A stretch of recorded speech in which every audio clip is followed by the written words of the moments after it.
Good evening, ladies and gentlemen. Welcome to tonight's lecture, our biennial lecture. My name is Joseph Cronin. I'm the director of the Leo Baeck Institute, London. This is our second event now since the terrorist attack on Israel, and its consequences continue to reverberate. Now, unfortunately, also in Europe and the UK. And this is very much at the forefront of our minds. Earlier this week, the Central Welfare Board of Jews in Germany issued a statement in which they said that the anti-Semitism produced by the attack represented, quote, an unprecedented caesura for Jewish life in Germany after 1945, and that it fears for the long-term future of the Jewish community in Germany. That is the situation in which we currently find ourselves. And so I think tonight's lecture couldn't be more pertinent. It is called The Shoah and the Tragedy of Assimilation, Lessons from One German Jewish Family. And it will be delivered by Professor Simon May, who is visiting professor of philosophy at King's College London. Professor May's interests lie in ethics, the philosophy of the emotions, questions of identity and belonging, and German 19th and 20th century thought, especially the work of Schopenhauer, Nietzsche, and Heidegger.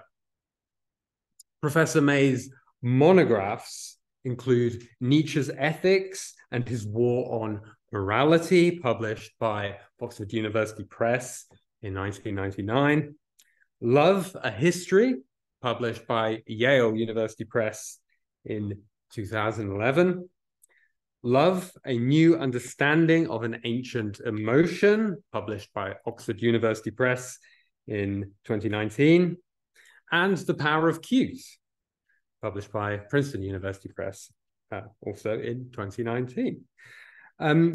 So alongside being an academic philosopher, Simon May is also an established public intellectual.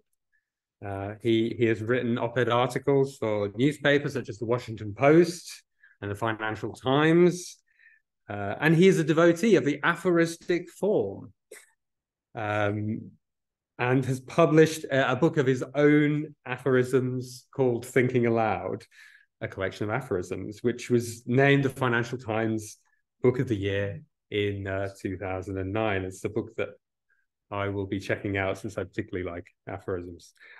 His aphorisms have also been included in Geary's Guide to the World's Great Aphorists, published by Bloomsbury. Simon May's work has been translated into 10 languages and has been reviewed in major publications all over the world. So it is an absolute honor to have, as our speaker tonight, Professor Simon May.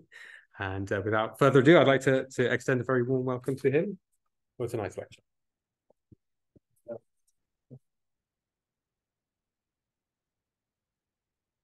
Well, thank you for that very nice introduction. And I think I can probably cancel therapy for at least 6 months. And thank you for the invitation to deliver this lecture, which is not necessarily emotionally easy for me, though I've spoken about this subject now since the book was published 2 years ago many times, but each time it's something of a challenge. So all the family I'm going to speak about today are dead. The love I feel for them, including for those I never knew, is nourished by more than gratitude, more than desire to safeguard their memory, more too than reverence for what they endured. It's a love that can be every bit as powerful as love for the living. Indeed, I've always felt that love for our dead might be the purest of all forms of love. For evidently, the loved one can neither expect it of us, nor can we expect anything from them in return for it. As the philosopher Søren Kierkegaard argues, love for the dead is also the freest love, because it is never, as he puts it, extorted. Unlike the living, who can demand by seduction or pleading or cajoling of multiple forms, overt and covert, that we love them. And in his book, Works of Love, Kierkegaard says this: in order to test properly whether love is entirely free, one removes everything that could in any way extort from one any work of love. But this is absent in the relationship to one who is dead. If love continues, then this is the freest love. Now, the dead might, as Kierkegaard avers, never demand love from us, but their relationship to us is far from passive. They're often, like all those we most profoundly love, unobtrusive lodestars and anchors of our being. They pose the deepest questions to us, questions that, if we're capable of listening carefully enough, can end up structuring the whole trajectory of our life. They help set ultimate goals. They enable us to become who we are and to fulfill our most hidden potential. They're sources of life with whom we can be in intimate relation and extended dialogue. This is why remembering our ancestors who perished in the Third Reich, or whose lives were catastrophically upended by it, isn't just something we do for them, a duty we owe them, a vital tribute to destroyed existences. Nor is it just about remaining vigilant to an unsurpassed horror so that it never happens again. Remembrance is also about coming to grasp and to give thanks for what Hitler's victims do for us. Remembrance brings them into the present, not only as memories or monuments, but above all as powerful guides of our lives today.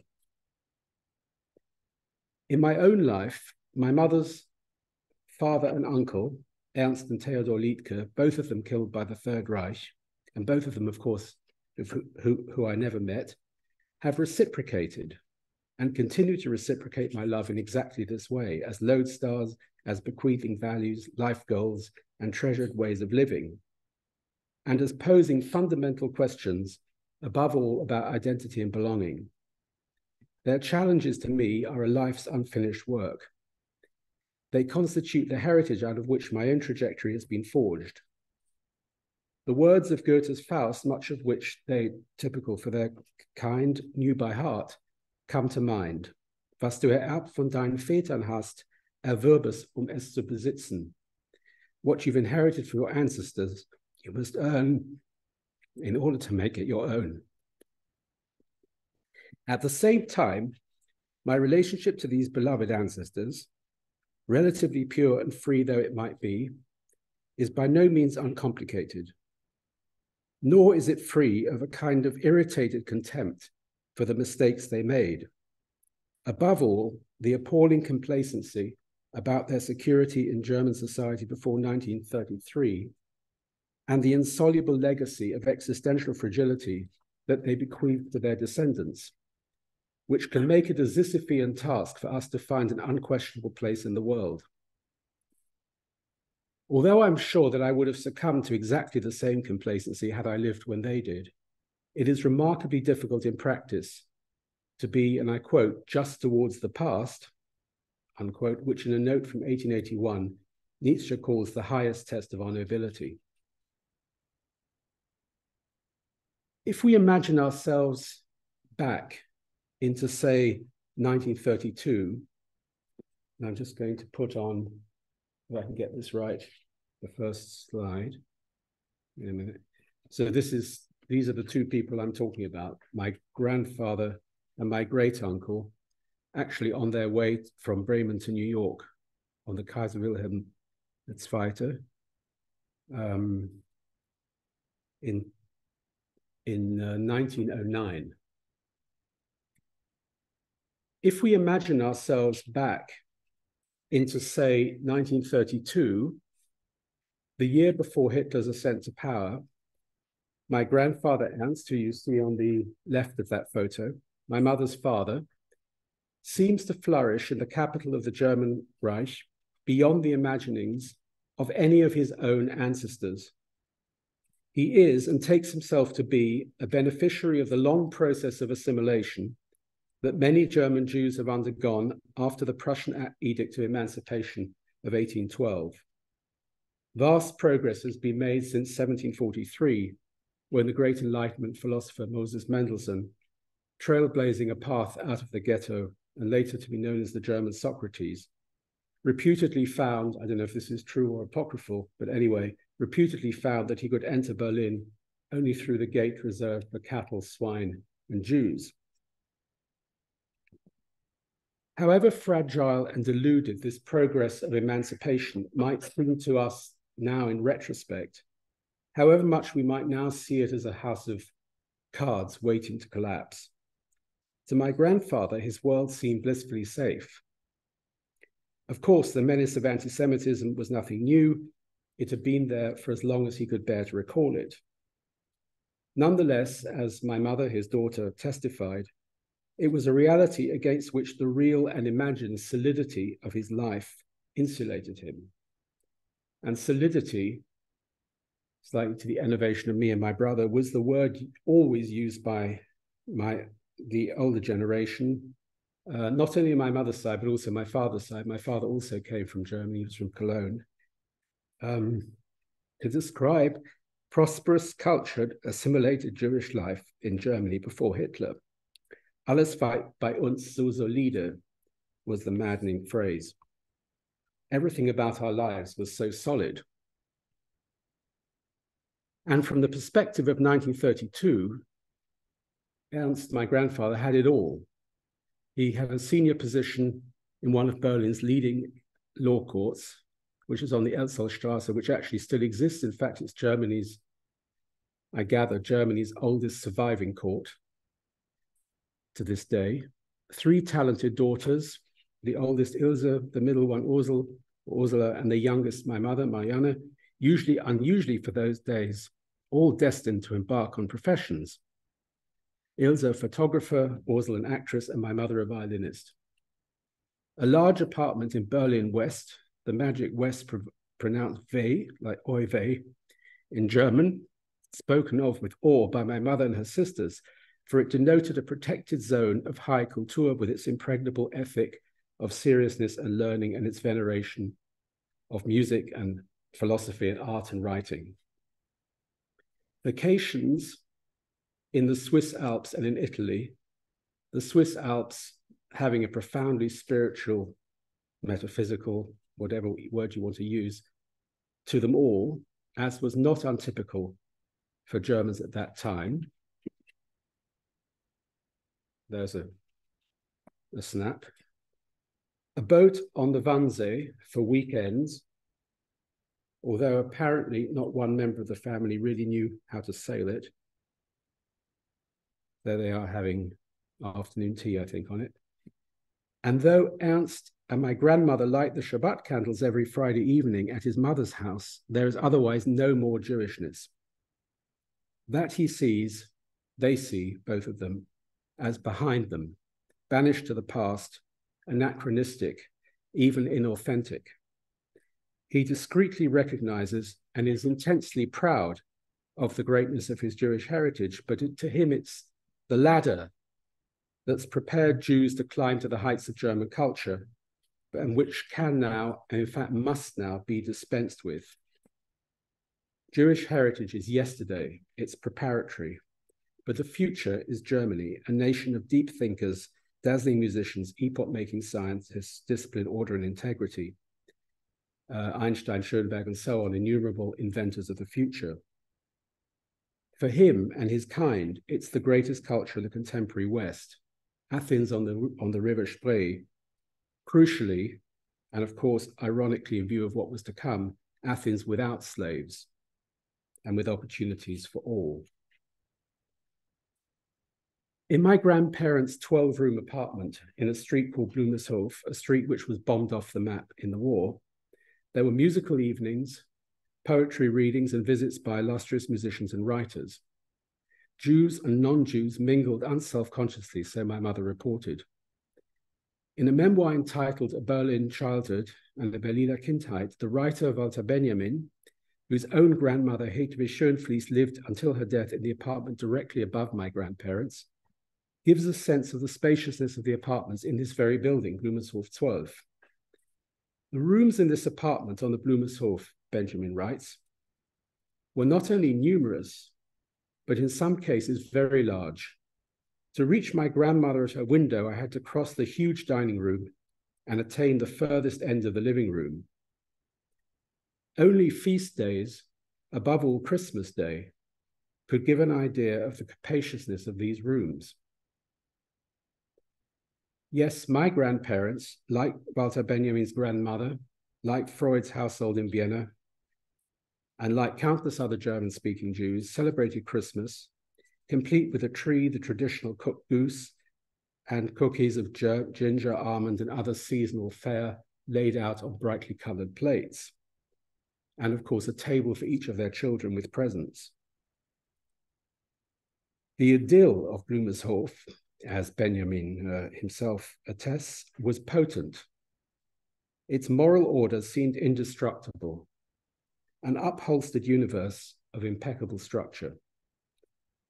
The rougher sides of Berlin, poverty, anarchy, bigotry, and later the brown shirts, were literally out of sight and out of mind, practically denied even into this century, the 21st century.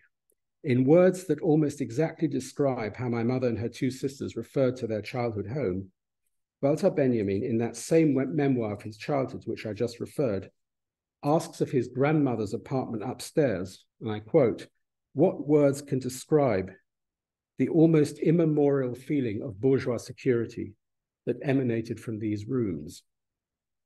And he goes on, "Poverty and even death itself could have no place in them." End of quote.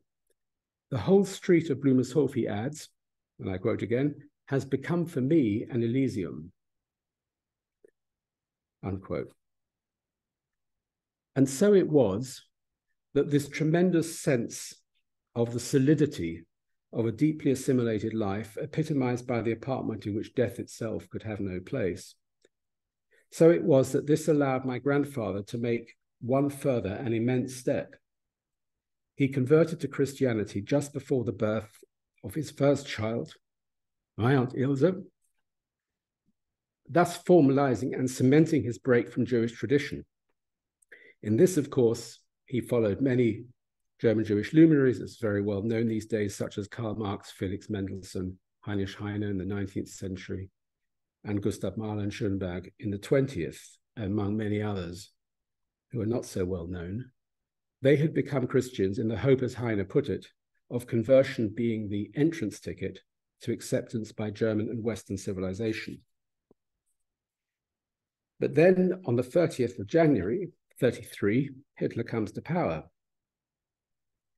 Just a few weeks later, on the 17th of April, 1933, a Monday, Ernst walks as usual from his home in Blumershof to the law court, arriving as he always does punctually at 8:30 a.m., but now to an unexpected greeting from his normally courteous clerk, a greeting which my mother would repeat in disbelieving horror until the day she died, which is now almost 9 years ago. "Hau hier sofort ab, du ostasiatischer Affe. Get out of here immediately, you East Asian monkey." The young clerk yells, contemptuously using the familiar du that would otherwise have been an inconceivable way of addressing any colleague, let alone a superior. He then slams the door in Ernst's face. The shock to my grandfather is, of course, devastating, but to his great surprise, his dismissal turns out to be temporary. He's invited back to work a few weeks later, as the courts cannot do without nearly 50% of Berlin lawyers who were then Jews. He isn't, however, reinstated to his former role. Now he's confined to back office work, out of public view, and is no longer permitted to appear in court. Clearly, he is there only for as long as he could be of residual use, and until Hitler rejects once and for all any pleas for pragmatism. Ernst might be in his old court, but his colleagues and the authorities are palpably uninterested in his patriotism, his Protestantism, or his devoted professionalism, or indeed in the medal he won for German intelligence in the First World War. He knows that the door has been slammed shut, not just to his legal offices, but to Germany itself. This knowledge and the realization that on no earnings he will soon be unable to provide for his young family wears him down.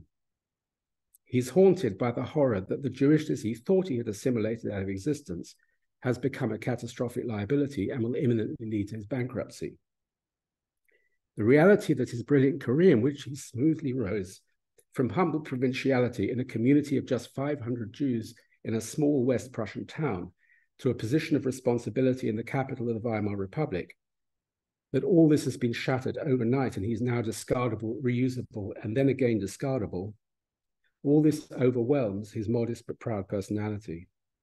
Over the next few months, he becomes increasingly depressed.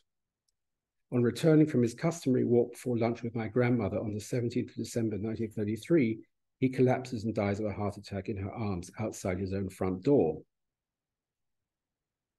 Almost exactly 10 years later, in 1943, his brother Theodor met his own end in Auschwitz, also after refusing to emigrate. Like Ernst, he too could find a meaningful life only in Germany.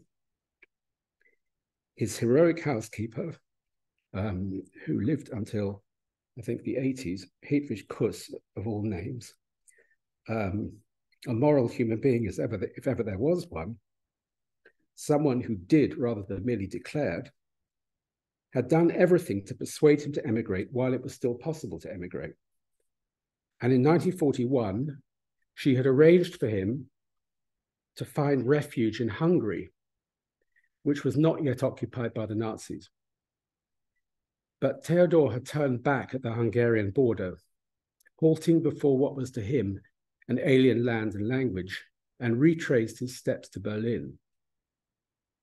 And when, to Hedwig's astonishment, he reappeared at her doorstep, she took him in, rented another apartment for them both, paid for it with the money she had earned from years of his service, and sheltered him for another year at vast risk to herself. Of course, the punishment for hiding Jews, by then I think had become death. Anyway, it was very serious, until the Gestapo finally came for him in 1942. One of the questions that's preoccupied me since I was a teenager is the difference between integration and assimilation. I know there's a large scholarly body of work on this. I'm not going to talk in a scholarly way at all about this.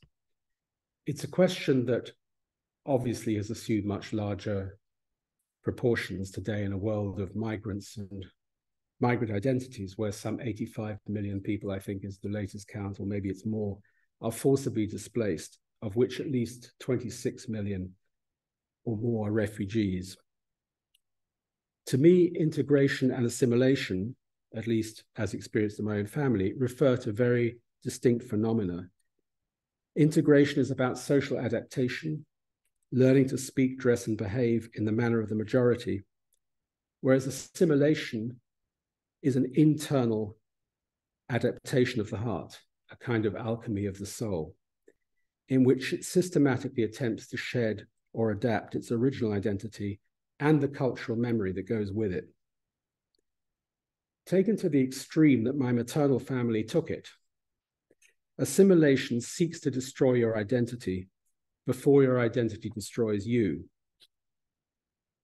It seeks to destroy identity not just to the outside, but above all, to the inside, to cleanse yourself of yourself, so to speak. For merely to shed its external manifestation while sustaining your ancestral self-understanding within your soul will soon give you away. Others will smell it. They will smell the contradiction, the twisted agony of the contradiction. And you will end up being more of a threat to the majority because your outsider status isn't clear. Precisely because you appear not merely as a hated interloper, but as a kind of cultural, spiritual Trojan horse. So you jump as far as possible from who you are before you are pushed. I was raised in a family that on my mother's side, though absolutely not on my father's, had both integrated and assimilated to their original German habitat so intensely that my parents were in many ways lost when they fled to London just before the war. Securing my mother's passage, young as she was at the time, being one of the last acts of Ernst, her father, before his death. For even the horrific extremes to which the Nazis had taken German nationalism did not diminish my parents' love for its culture, again, a very typical observation, nor their insistence on speaking the language. Of course, the Germany from which they'd escaped had told them that they weren't Germans at all anymore. Indeed, had cancelled their citizenship in 1938. Meanwhile, the British authorities were recognizing them in precisely the opposite way, as very much still German and therefore as so-called enemy aliens, forbidden to take employment and denied UK citizenship. As a result, both my parents remained stateless for a decade between 1938 and 1947, existing in the permanent transience so typical of the refugee. The phrase permanent transience I owe to someone, but I can't remember now who. Being enemy aliens who were not citizens and therefore not equal under the law, they found themselves for much of the war under nighttime curfew. It was a curfew that my mother once unthinkingly broke after returning too late from an evening playing Beethoven string quartets. As a result, she was arrested and incarcerated in a police cell until the next morning, before being released on bail, paid for by a friend. Appearing before a magistrate, she charmed her way out of the charges brought against her by explaining that she was not the nighttime sex worker walking the streets that the court suspected her of being, and that playing quartets was not a reference to group sex. But what a blessing the whole affair turned out to be. That night, locked up in a cell, saved her life, because when she returned to her unheated room on being released, she found that it was now a pile of rubble. The building had suffered a direct hit by a German rocket. So thanks to her arrest, I'm here today. But going back to 1933, what happened to my grandmother and their 3 daughters after my grandfather's death at the end of that year? Did Hitler cause them to return to their Jewish roots, as one might expect, to seek refuge in the true solidity of that abandoned heritage? The answer is a decisive no. Not even Hitler caused them to return, anyway, not in my mother's case until old age. My grandmother remained in Berlin for all the war and miraculously came to no harm. Far from seeking a way back to their ancestral religion, her 3 daughters, my mother and her 2 older sisters, converted to Catholicism after Hitler's rise to power. Aside from that, they ended up having 3 drastically different trajectories. One of my mother's sisters, Ursula, who was then a young classical actress in Berlin, just graduated from acting school, was expelled from her first job in 1935 after the initial raft of race laws had been enacted by the Nazi regime, and then spent years in hiding. Until in 1941, still in Berlin, she achieved the rare feat of wangling official acceptance as an Aryan. Extraordinarily, she achieved it with the help of one of the most powerful deputies of Goebbels, a man called Hans Hinkel, or to give him his full title, Staatsrat SS Oberführer und Reichsverwalter Hinkel. Even more extraordinarily, Hinkel, a minister in the so-called Ministry of Propaganda and the People's Enlightenment, happened to be the very person whom Goebbels had placed in charge of purging German cultural lives of Jews very much including budding actors like my Aunt Ursel. And I think he became the general secretary of the Reichskulturkammer, which was in charge of basically cultural life in Germany at that time. Now, ever since Ursel told me her Aryanization story when I was a child, I had known that just before this event, a young fellow acting student of hers had married the heir, and this is a clue to how this was possible, this process, had married the heir to IG Farben, then the world's largest chemical company, which not only, of course, bankrolled the Nazi Party, would go on to run the slave labor camp at Auschwitz, and through one of its subsidiaries to manufacture Zyklon B gas, among other atrocities.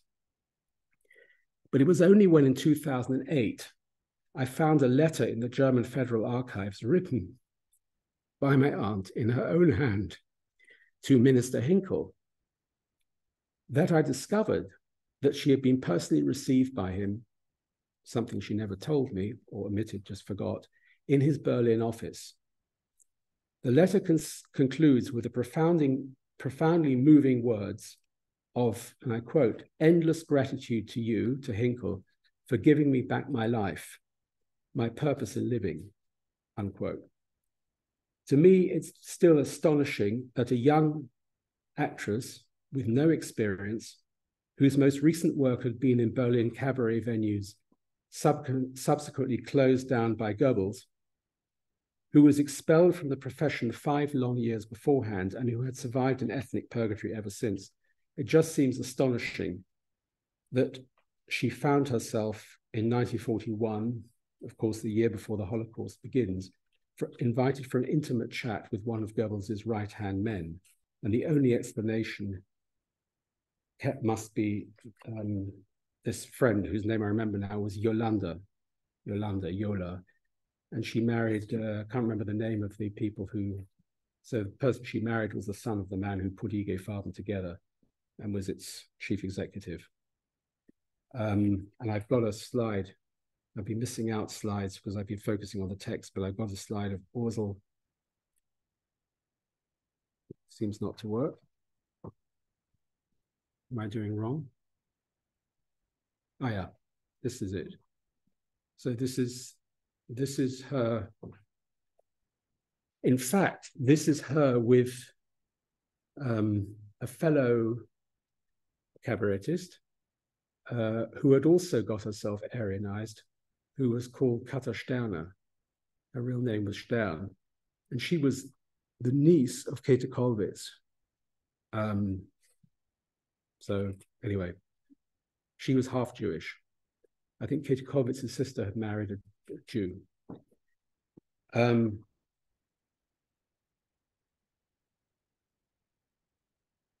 It also astonishes me that Ursel even tried this path.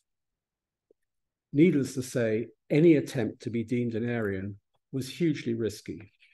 I mean, the very application drew attention to you, because why would you apply if you had nothing to hide?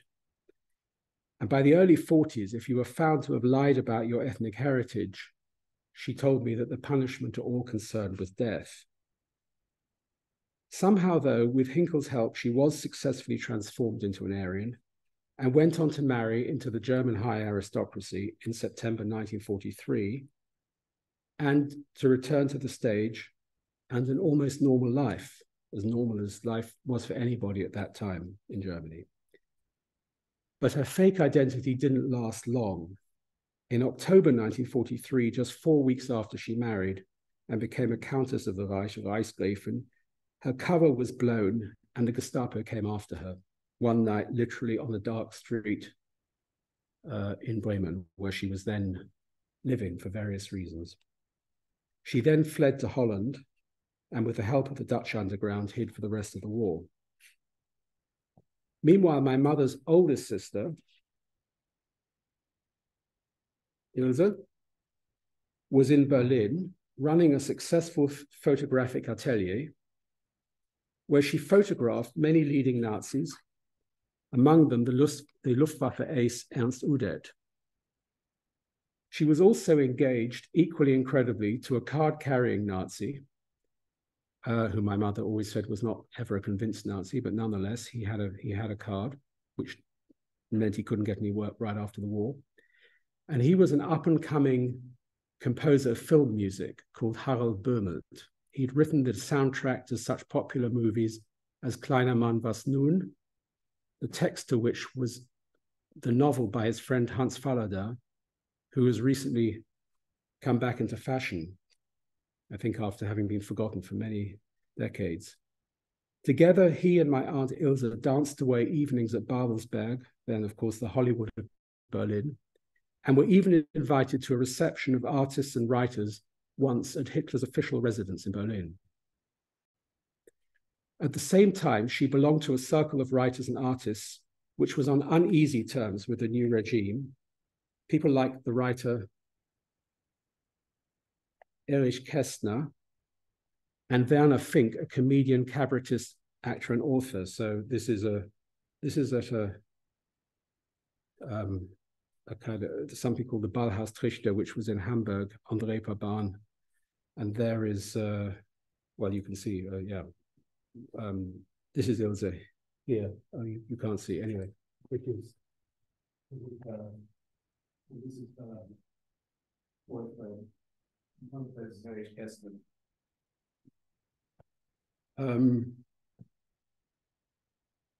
but then she had another parallel life, because what most of her circle of writers and artists did not know was that by night, she, of all people, if you see what I mean, was hiding Jews in cellars at huge risk to herself.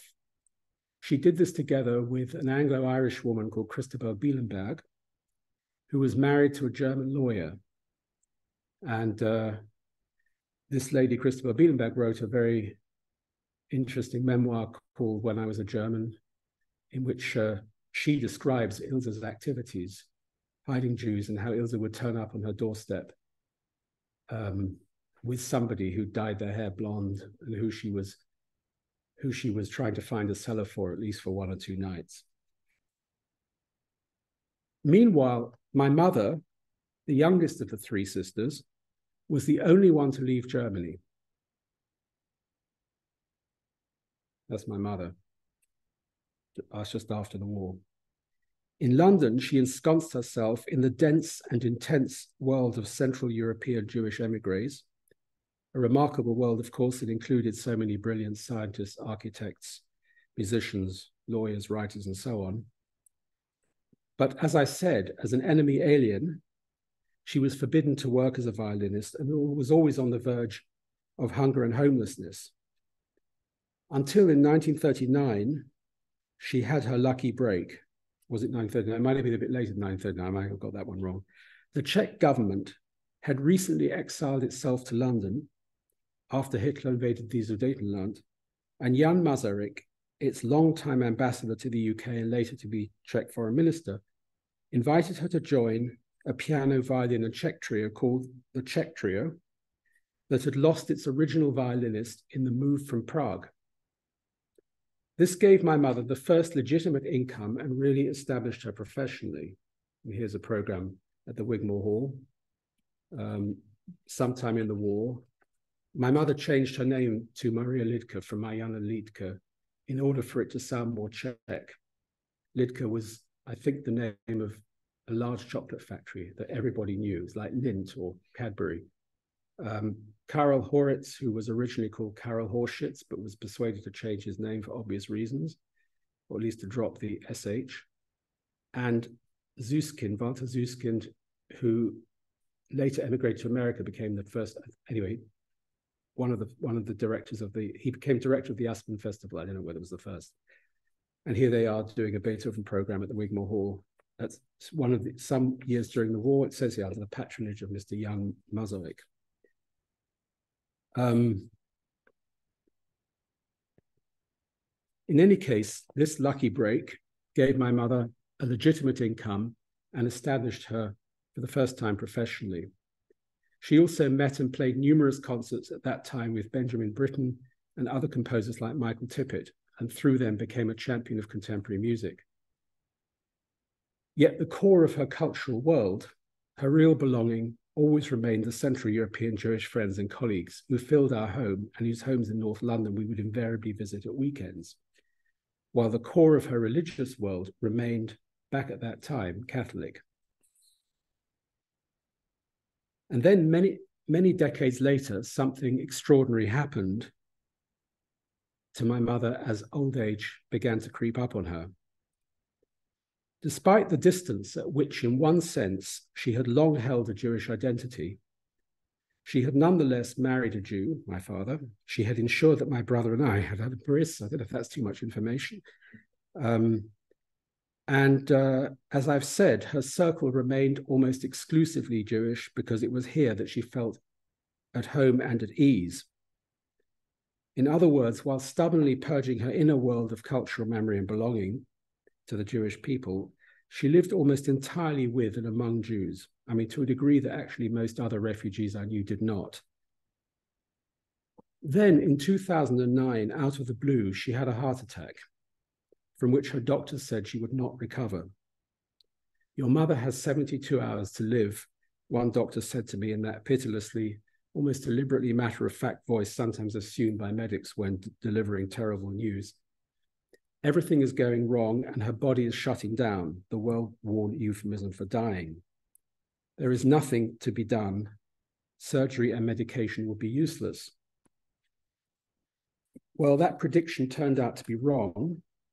Over the next few weeks, she recovered almost to full strength without either surgery or medication. When she was well enough again, she announced that she wanted finally, after all these decades in exile, to move back to Berlin. The pain of exile had never left her, she insisted. Each time we visited Germany in my childhood and youth, she would utter the same phrase when we left. It seems, she says, so unnatural to be leaving Germany once again, and yet in view of the terrible history, also so right. But now in 2009, Germany had moved on. It had apologized repeatedly. It had paid her generous reparations, and it had returned to her and her sisters a beautiful building in Berlin's Prenzlauer Berg that the Nazis had confiscated from her parents in 1938 under the law on the Aryanization of Jewish property.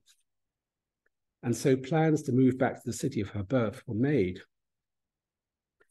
Meanwhile, her near-death experience prompted me to ask her a crucial question that had been an unspoken taboo for decades. What were her funeral instructions when the time came? Did she want to be buried as a Catholic, in a Jewish cemetery, or in a secular cemetery? This brought everything back to the insoluble problem, what I thought was the insoluble problem of identity. And her reply amazed me. In the Jewish cemetery, she said, where your father is and where they all are. And she said it as if nothing could be more self-evident. No explanation, nothing. Are you sure, I asked, but you converted to Catholicism so long ago. Are you sure you don't want a Catholic burial? And what about the last rites? I want to be in that Jewish cemetery, she demanded. By that Jewish cemetery, she meant the one where my father and uncle are buried.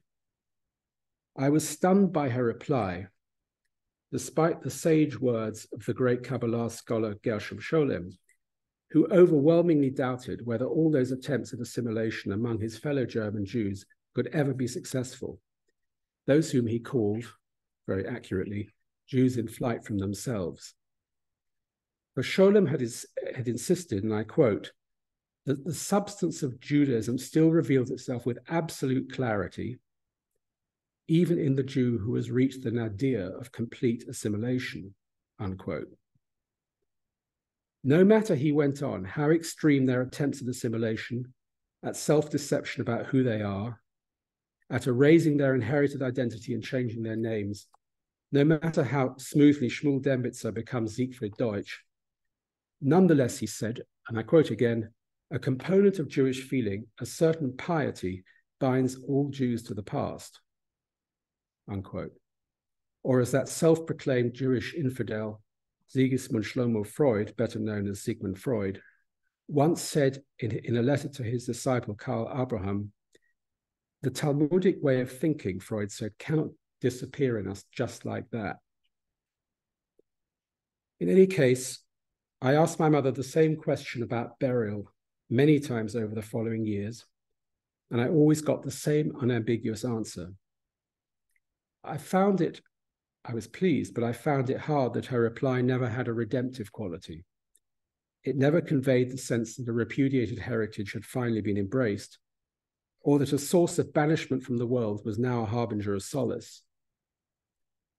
Just as with her sisters at the end of their own lives, there was no explicit closure, such as that attributed to the famous German Jewish woman of letters, Rahel van Harden, a contemporary of Goethe, and of course much admired by him and other luminaries of German culture, who, according to her husband, proclaimed on her deathbed in 1833, "The thing which was the misery and misfortune of my life, having been born a Jewess, this I should now on no account wish to have missed."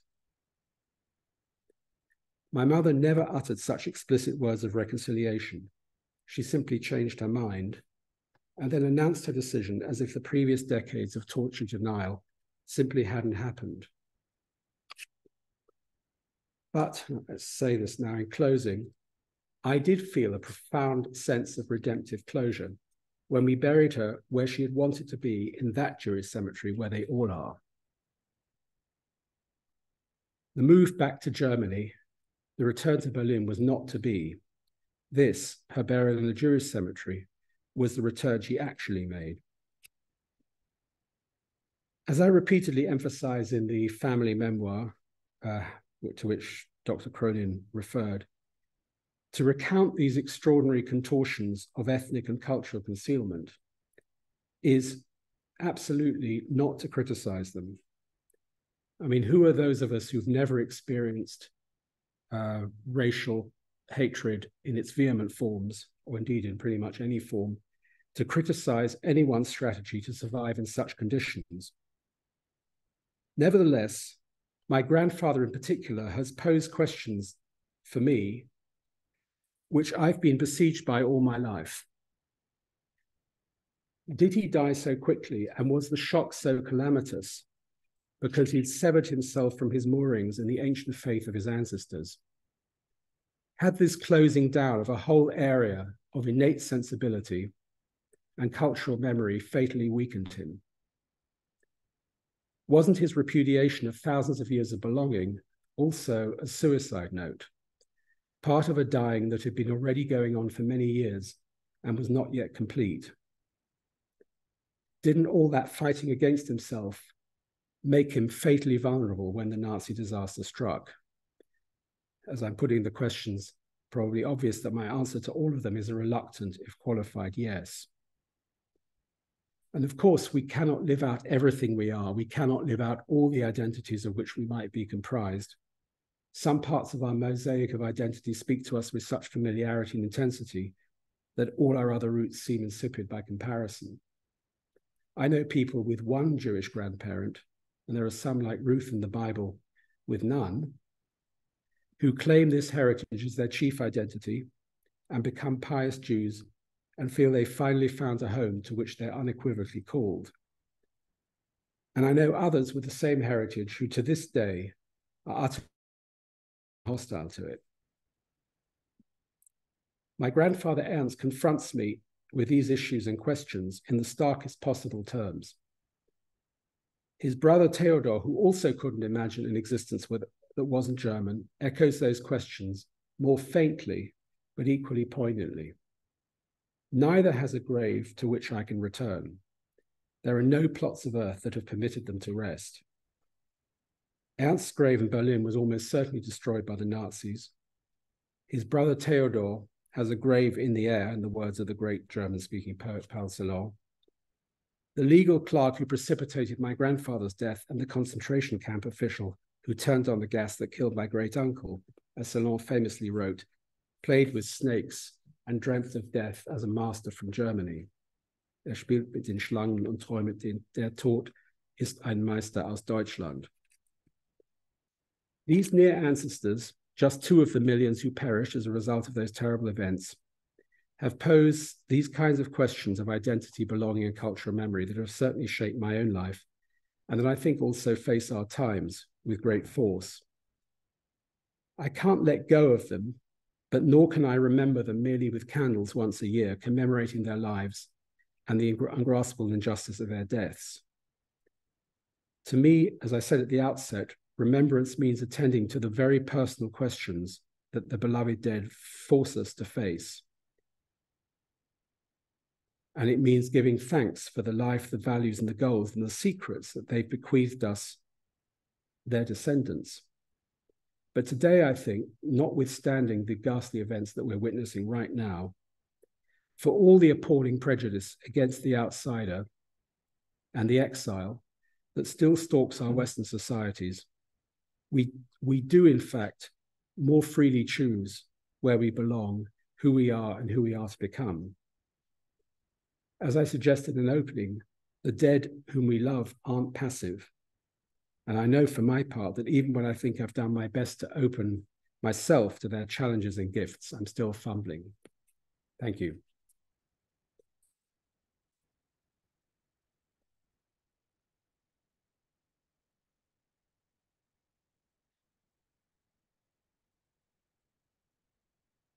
Thank you so much, Simon, for this. Yes, for this astonishing, personal, wide-ranging lecture that sort of touched on so many themes. I'm going to open the floor to questions. If you are watching this on Zoom and would like to ask a question, please type it in the chat, and I will collect those in a bit and read them out. But we'll start with questions in the room if anyone has some.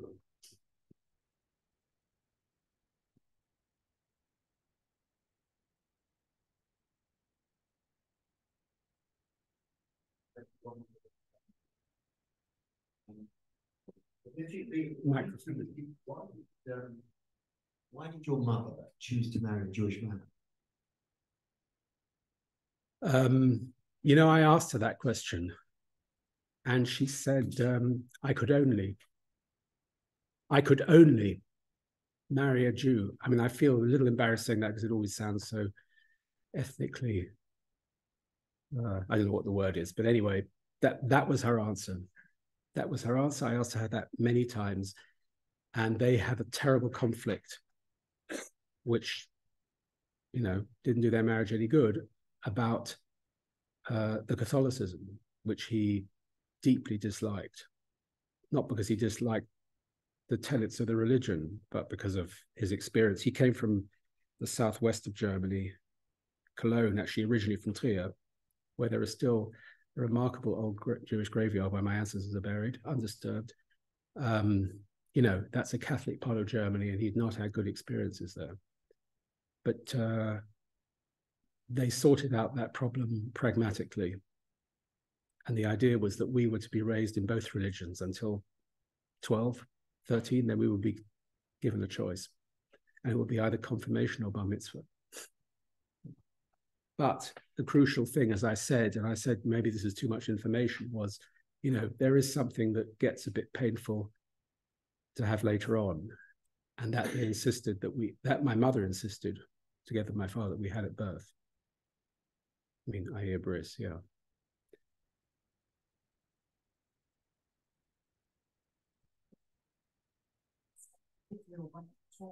I have a question about the three sisters. Do you recall, or do you have any sources how they talked about the ways they negotiated their identity? How did they kind of make it work, so to say, amongst themselves? The two other sisters. Yes, I mean, I have. I mean, I was obsessed with these questions ever since I was very, you know, I was really a small, very small child. I don't know why, but I think because I needed to find my place in the world. And, you know, I grew up in this community here, which was entirely German speaking. I mean, in terms of the people who came to our house, I never heard a word of English in our homes, in our home ever. So I felt, and then I had these relatives in Germany, many more than this country. I have almost no relatives in this country. They're in America, they're in Canada, they're in various places, but there are a lot in Germany, from those two sisters.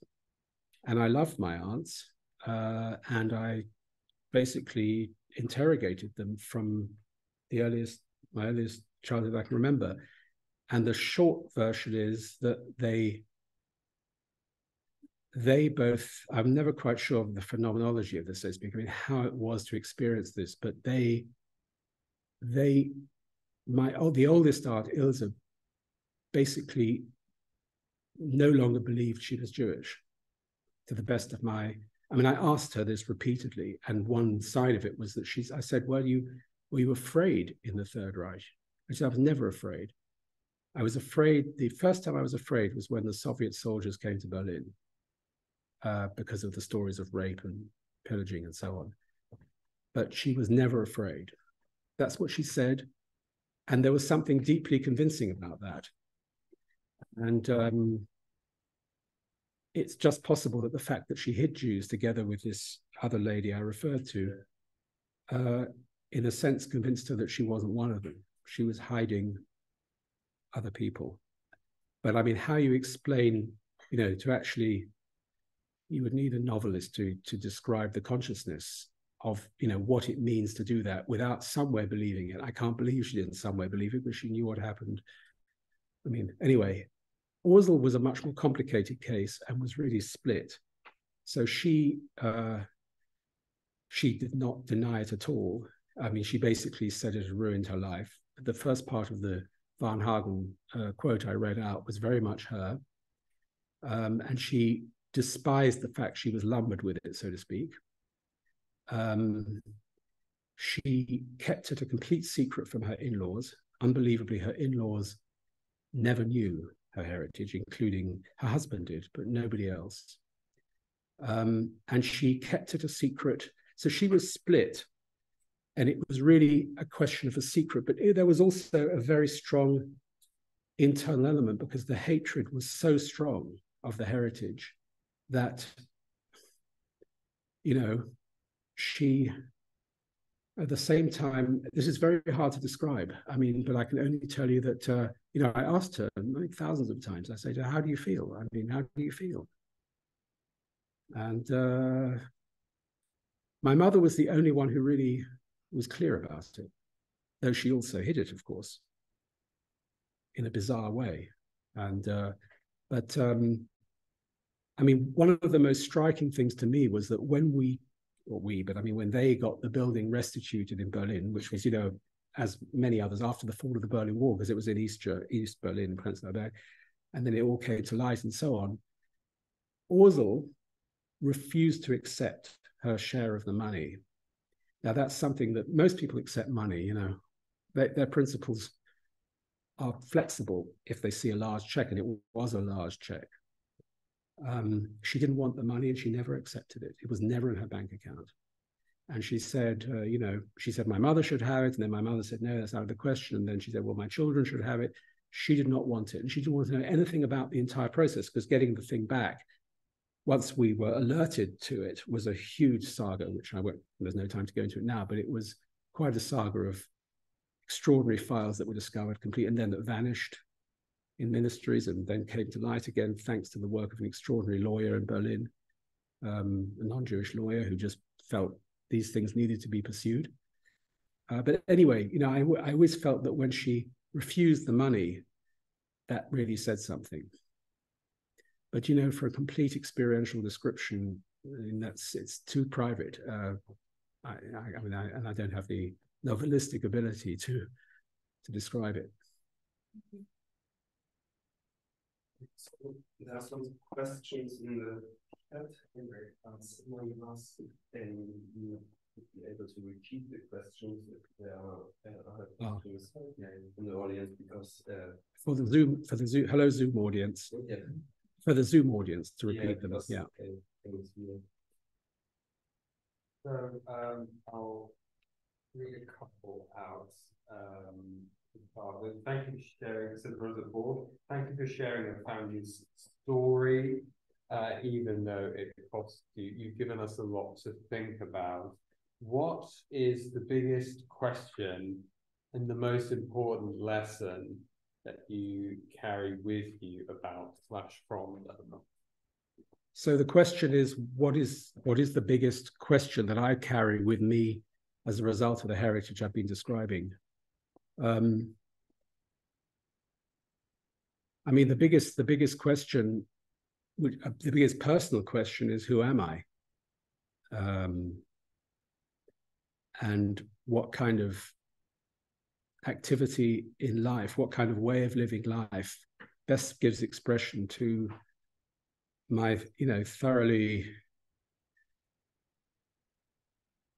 confused in some ways identity. So I haven't mentioned the whole question of being an hereditary, what I call a hereditary refugee, but in some ways the question of identity was much harder. I think, I'm not being a crybaby here, but it was much harder for my generation than for my parents, in a sense, hard though it was for them, because and I used to have this discussion with my mother a lot, that, I mean, they did have very, very strong roots in that one culture, and for those who didn't have this complexity in two cultures, their Jewish and their German identity. And they fell back on that their whole lives. I mean, their whole lives were constructed out of that, e.g. the music. Whereas we grew up within this extremely strong atmosphere in which we were also told that this might be unusual, again, unusually extreme. We were told that we would be betraying our ancestry if we ever identified as British culturally. And yet this is the country in which we grew up. So what else were we expected to do? But betrayal is not too strong a word. So we, in a sense, had to continue that identity, to continue to live it out at a time and place where it was no longer existed. I mean, obviously, that German Jewish world vanished with Hitler, and it was sort of somehow continued in the salons of London and New York in particular.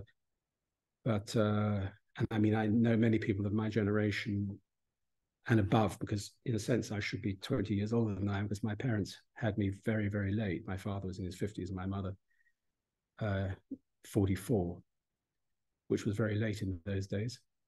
But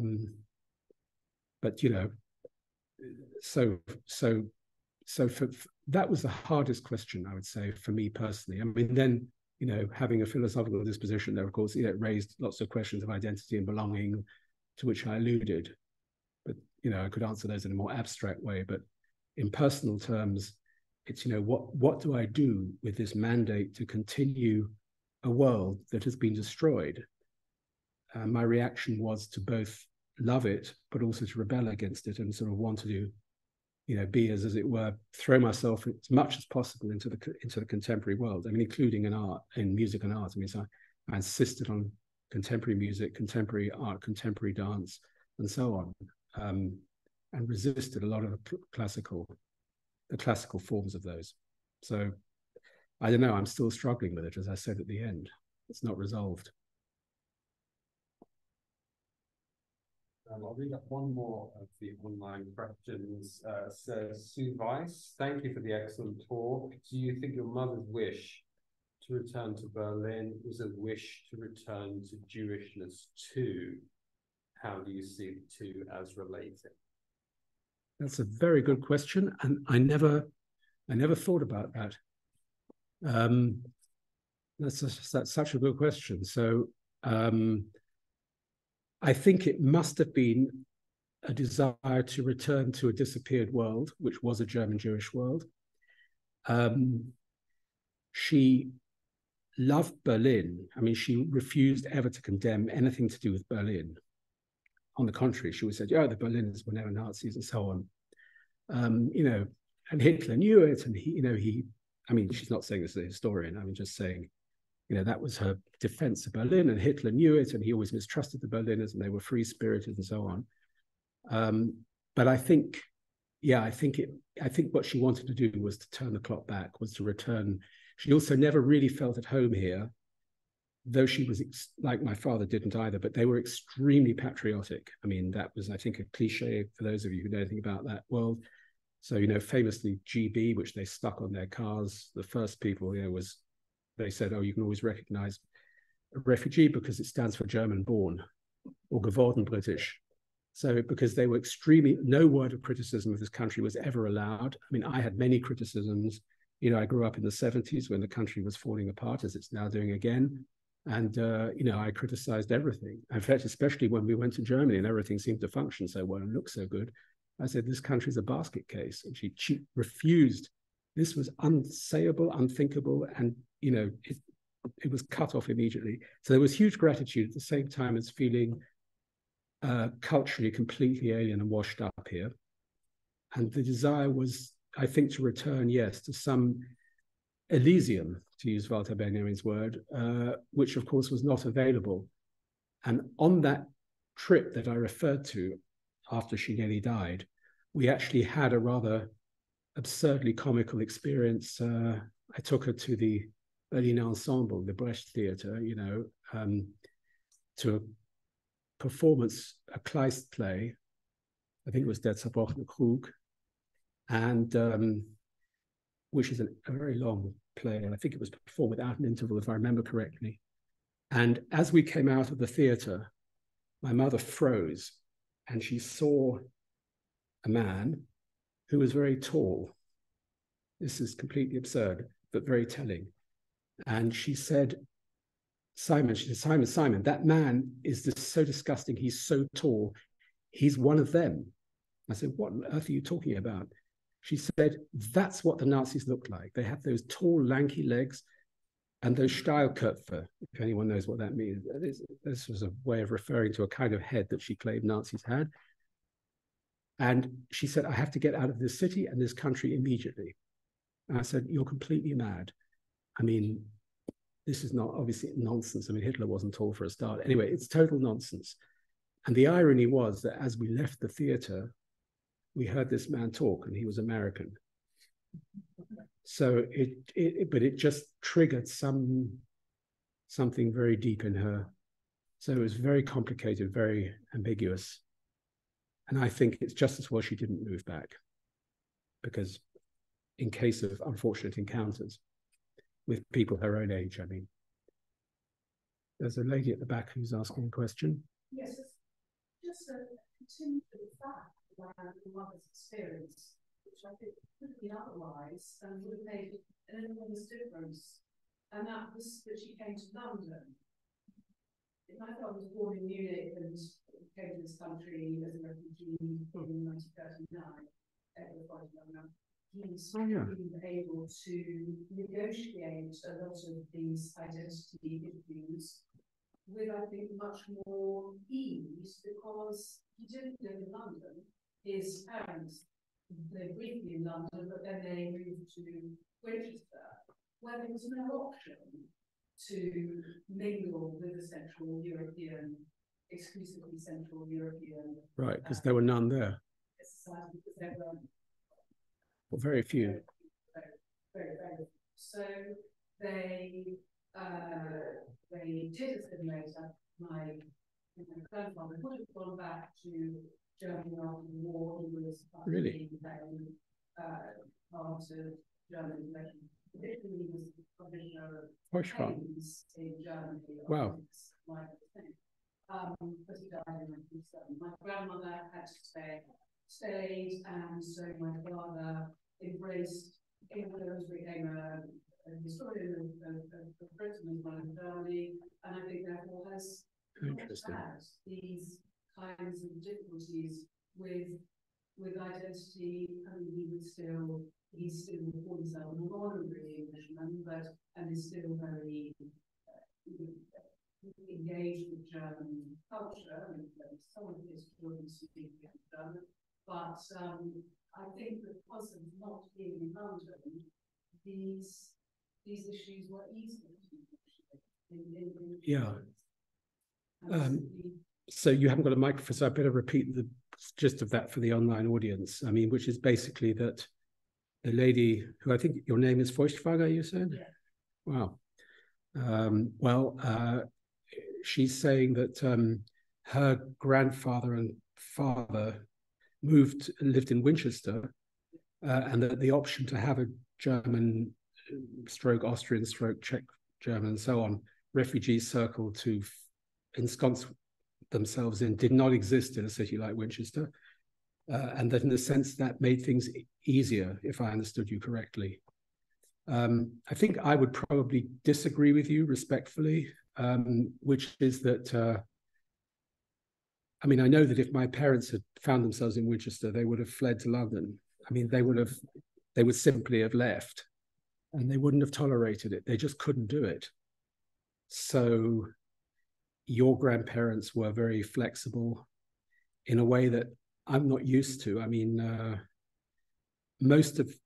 think my parents, my mother, both my parents were, it's in some ways extreme, but so to speak, still typical. And I could name many, many names, including the father of Johnny Reisenstein, who's sitting there, who was a distinguished composer from Nuremberg, studied with Hindemith and Schoenberg in Berlin, and who dedicated the piece to my mother. I mean, I cannot imagine France in an environment where he didn't have his kind to talk to, and also, professionally, also, it's not just a matter of dinners in the evening or weekends. It was a professional thing, and there was this very tight circle. So anyway, so sorry, that's a very long answer, but I would respectfully disagree. I think it just depends on the particular person. I mean, I do know people too who changed their names, married non-German Jews, and became so British, so to speak, at least to the outside. And I think Sebald discusses this wonderfully in one or two of the stories in the Immigrants. I mean, I can't remember the other names. It's too long since I read the book. But he encounters people who he doesn't realize at first where they're from, and then it slowly percolates. So slowly comes out.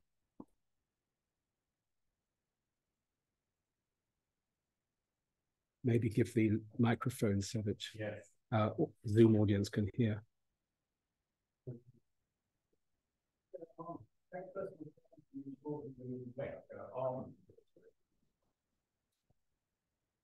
Thank you, first of all, for an extremely moving lecture. Your phrase, the dead we love are not passive, is an extraordinarily moving thought, because I cannot get out of my mind. I've actually this photograph of my Lord and that ended up studying European Jewish history, just couldn't get out of my mind certain things that I just could not explain. And that leads really to what I only ask a rhetorical question, really. To what extent is it really possible to remain oneself content and liberated without one's Jewish culture?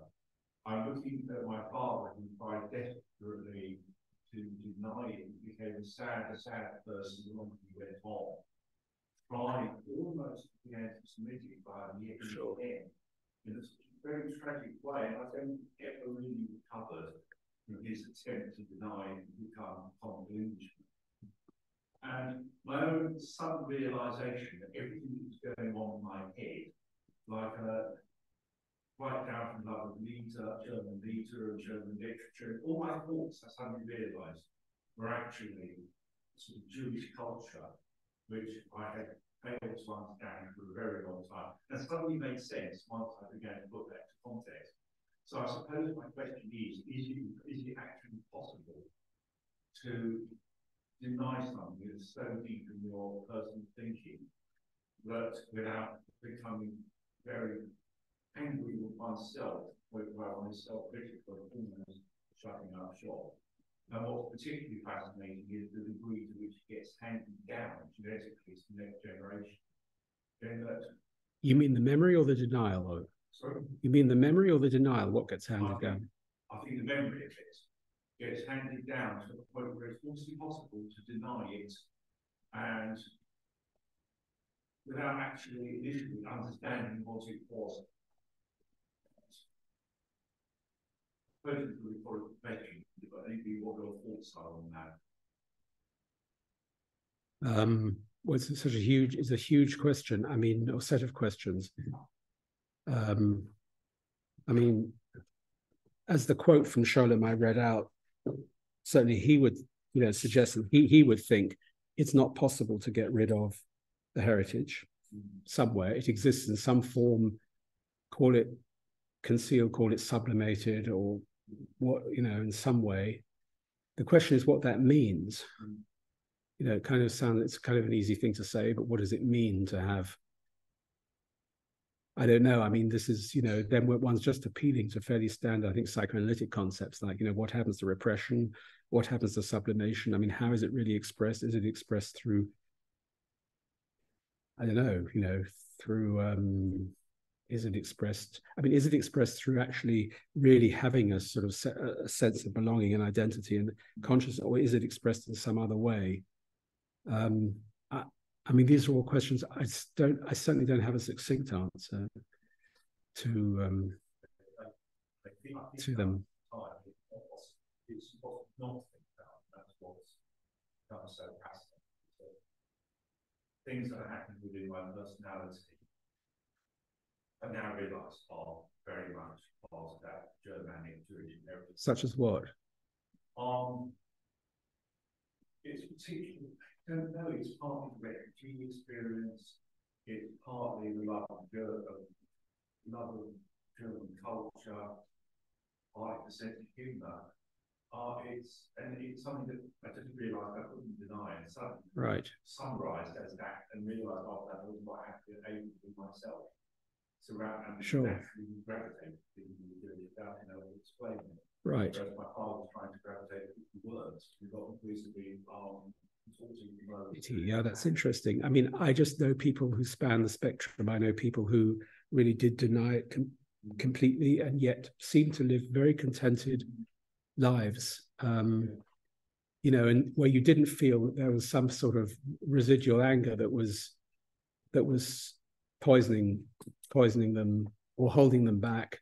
And then other cases where that was it was transparently the case that there was. So it just depended. It depends on factors I just cannot, isolate. There's so many variables there, and also attraction. As I suggested towards the end, when I mentioned the example of Ruth, Ruth and Naomi in the Bible. I mean, we can, and there are many people these days. I mean, some of the best books, on the magnificence of German culture, so to speak. Like the former German director of the British Museum. And there's one other one I can't remember the title of, but there are many. I mean, are written by non-German, non-Jews, and I mean, one can identify with. I know these are very mysterious questions. It's really questions that can be raised in me rather than I don't really have any answers, except I do feel I do in the case of my own family. So it's very individual. I might be completely wrong, maybe my grandfather had other, nowadays what we call issues, but I think this was, a very, I think this was, I know this was huge. I know it from all his 3 children. I mean, he was absolutely desperate. He really felt he'd done everything he could to be a good German and a good patriot. And I know that's almost a cliche, and I was recently contacted by an archive in Berlin. Can't remember how they actually found me, but I was contacted by an archive that said, we have, obviously this was very moving for me, we have, is your grandfather Ernst Liedtke? And someone said, yes, born so and so and so. And they said, we have a letter from him to your mother's violin teacher, who was a famous teacher called Max Rostar, a violin teacher, who also taught the Amadeus string quartet and many, many people, begging him to get your mother out of Germany. A, and B, saying to him, because my mother was I think then 14, something like that, and had gone to study with him, and saying, look, you do understand that for people in our position, by which he meant Jews, I take it, he can only have meant Jews, I will no longer be able to go on paying you. So I'm asking you to teach my daughter for nothing. And I know that's a big ask because you yourself, he'd just been thrown out of the Hochschule für Musik in Berlin and was himself not earning money. So, you know, it was a big, but anyway, this sort of just came to light. It's unbelievable, just a few months ago. So, you know, the history never kind of stops nosing its way into one's life.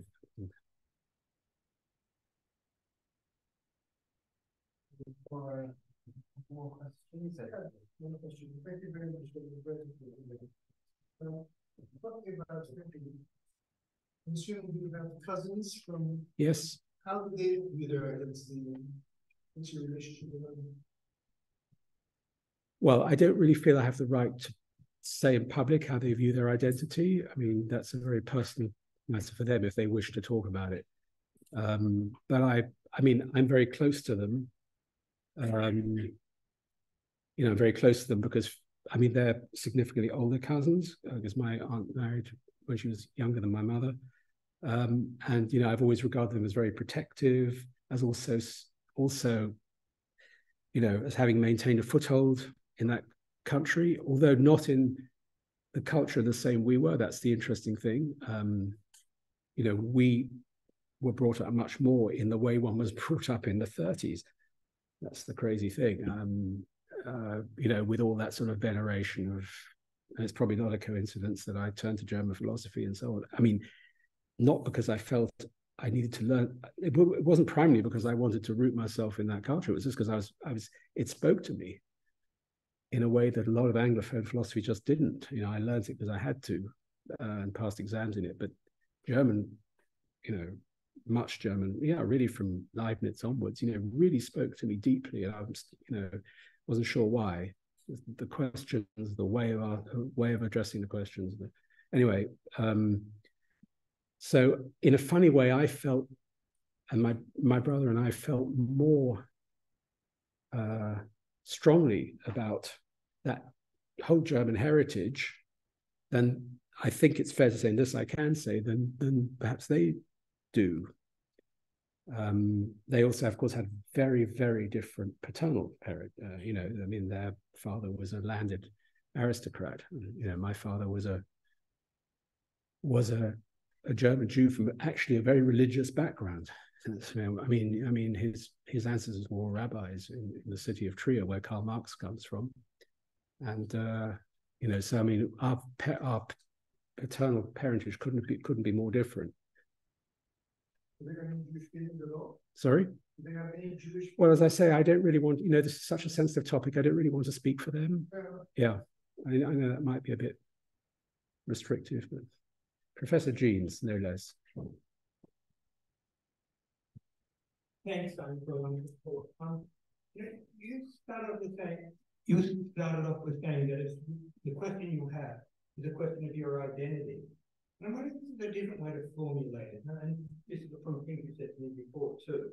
It's like you can't be an assimilated German Jew. That condition doesn't exist. You're not really Jewish.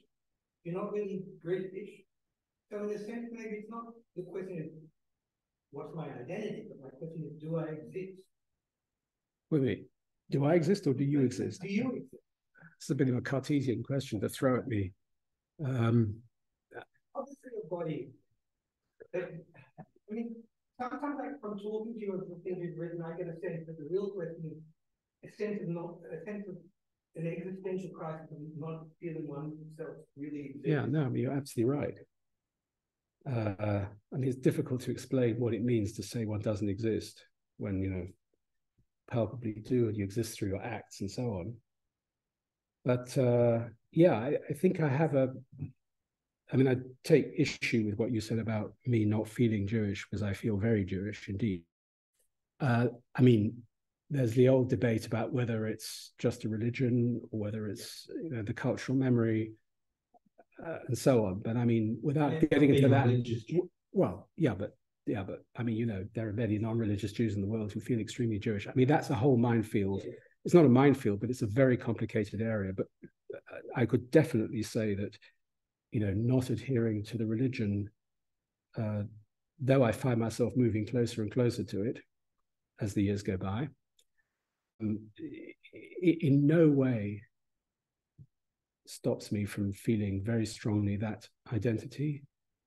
I hate the word identity in a way, but although I've been using it all the time, but you know, I don't know. It's a deep sense of belonging in that, definitely. But I mean, and you know, there are so many kinds of Jews. I mean, obviously, you know, I mean, there are Jews in many different countries which we don't share this anything like the same cultural memory. You meet them all the time in Israel and elsewhere who are very different. But no, but you're absolutely right. I mean, and I have told you this, and I've even written about it. I mean, I do have a sense of extreme existential fragility, which can blend into a sort of disbelief that I exist at all.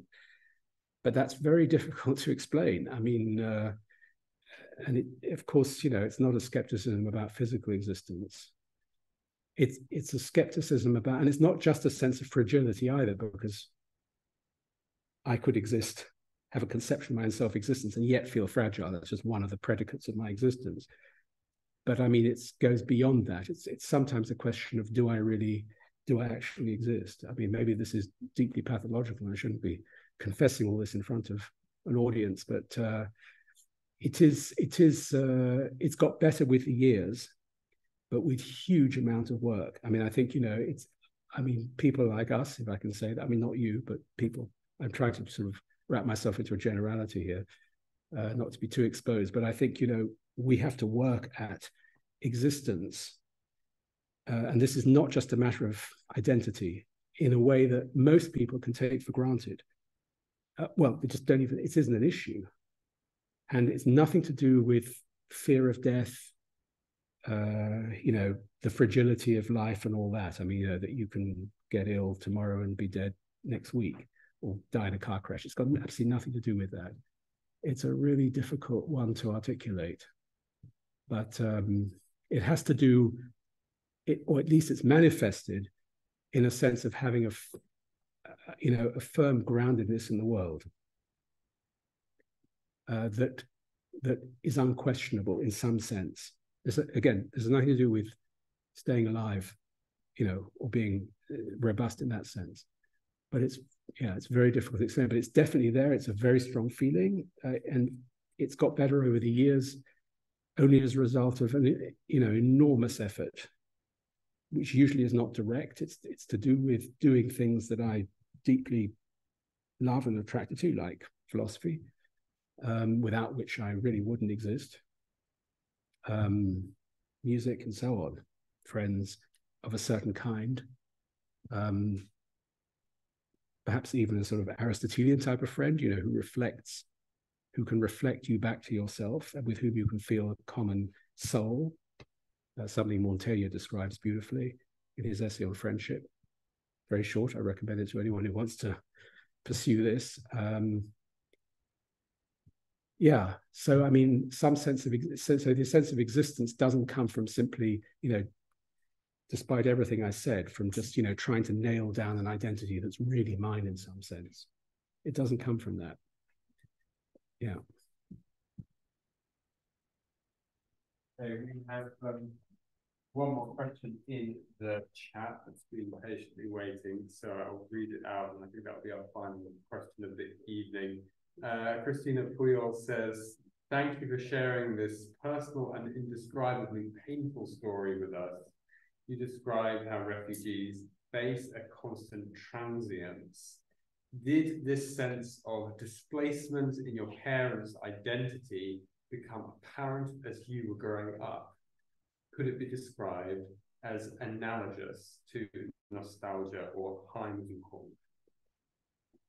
That's a great question. Well, I mean, yes, I mean, absolutely. The sense of displacement was not just there. It structured the whole of life. It was in absolutely everything, and almost everything that was done, you know, whether what I've described, you know, whether having musical evenings, whether the circles we lived in, very, very crucially, I could write a whole essay on this, I think. The Swiss Alps, this is a whole separate topic, but the Swiss Alps played an absolutely vital role in my parents' lives. I mean, life-saving role.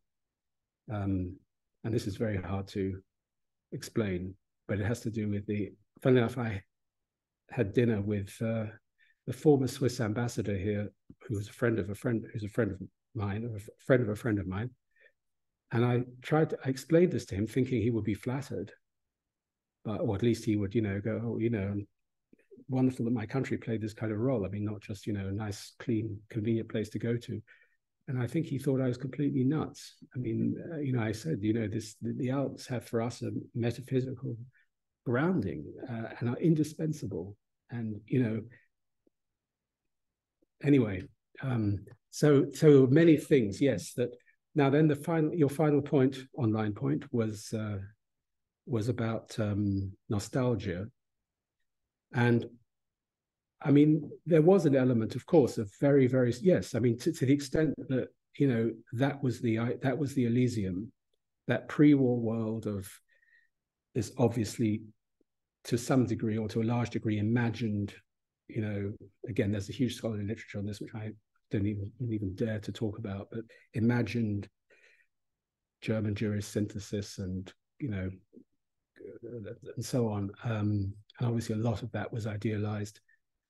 But I mean, at the same time, a lot of it did exist and was stunningly fertile, as we all know. Yes, there was a great nostalgia for that, and in some way to return to that. And the vehicle in my family, probably different in every family, the vehicle was music. And it was ultimately music was, in a sort of Schopenhauerian sense, was the metaphysical, spoke the language, the metaphysical language of existence.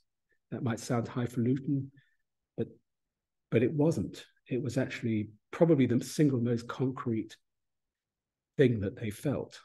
It was more concrete than anything else. So music was what spoke of existence in a really metaphysical sense, as Schopenhauer articulates it. One reason why Wagner loved him so much.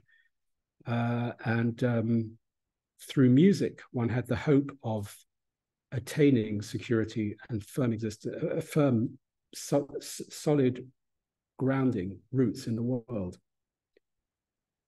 Through German music in particular. My parents were always very scathing about French music. So it is.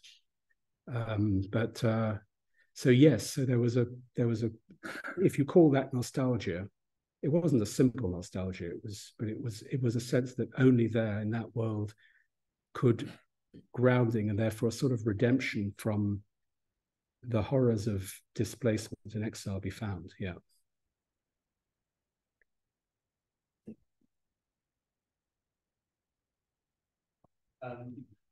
Again, Professor Simon May, for this really fascinating lecture and fascinating question and answer session. There are some refreshments at the back if you'd like to join us after the talk. But thank you again. Thank you very much.